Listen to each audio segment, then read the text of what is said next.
সকালবেলা যদি একটু ভিন্ন ধরনের নাস্তা হয় ভালো হয় না বলেন? সবসময় তো রুটি খাইতে মন চায় না। হ্যালো এভরিওয়ান, আসসালামু আলাইকুম। সবাই কেমন আছেন? আপনাদের বোন অনেক ভালো আছে। যারা লাইক কমেন্ট করে পাশে থাকেন অনেক অনেক ধন্যবাদ, দোয়া ও ভালোবাসা। আজকে সকালবেলা শুক্রবার, তাই শুক্রবার সকালে উঠে নুডলসের পানি বসাইলাম, একটু স্যুপ নুডলস বানাবো। আর এই স্যুপ নুডলসটা কিন্তু অনেক মজা হয়, সবাই কিন্তু একবার রান্না করে অবশ্যই খাইয়ে দেখবেন। এখানে আমি পানি বসাইছি, তার মধ্যে সয়া সস দিয়ে দিছি।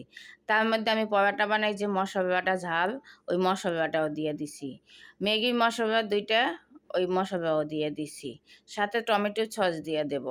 দেখেন কত মজা! যদি একটু গাজর থাকে আপনার ঘরে দিতে পারেন, ক্যাপসিকাম থাকলে দিতে পারেন। এই নুডলসটা যে কি পরিমাণে মজা! আবার যদি কিছু না দেন, খালি শুধু একটা ডিম ভাইঙ্গা দেন তাতেও হবে। যাই হোক, আমি নুডলসটা এই যে দিছি, আর নুডলসটা কিন্তু আমি বেশি সিদ্ধ করব না। এই স্যুপের পানি দিয়েই অনেক মজা। এই স্যুপের পানি দিয়েই আপনার খাইতে মন চাইবে যদি আপনি ঠিক মতন বানাইতে পারেন। তাই একটু বলক আসছে, একটা ডিমও দিয়ে দিছি। ডিমটা কিন্তু আস্তা থাকবে, নাড়াবো না। আর এইটাও খাইতে কিন্তু অনেক মজা লাগে।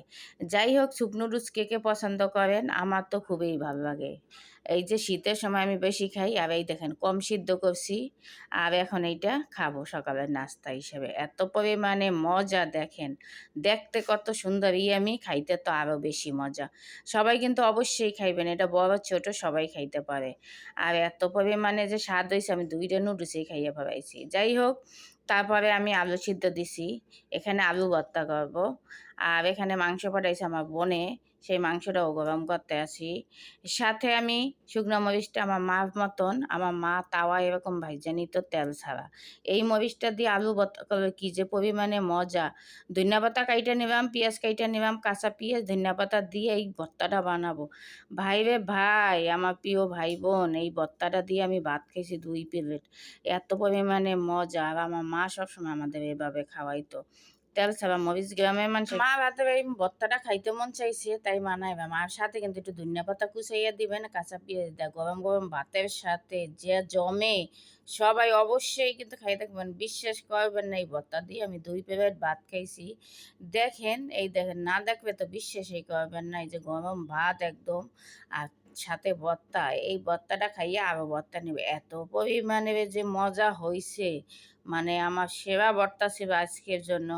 আর মা এরকম বানাইতে, আসলে মাদের হাতের জিনিস এই মজাই একটা আলাদা।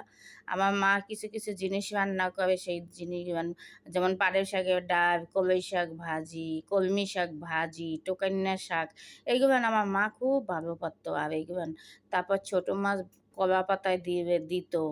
এইগুলো যে আমাদের কাছে কি ভালো লাগতো। আমার মার হাতের আর একটা জিনিস অনেকেই করি, এই যে কলা পাতায় মাছ দিয়ে দিত, বাইলা মাছ, ওইয়া দিয়ে সকালবেলা রুটি দিয়া খাইতে যে কি মজা লাগতো। সেই স্বাদটাই জানি কোথায় চইলা গেছে। বলেন কার কার মা এরকম রান্না করে? আর সেইটা মনে হয়। সবাই ভালো থাকবেন, সুস্থ থাকবেন।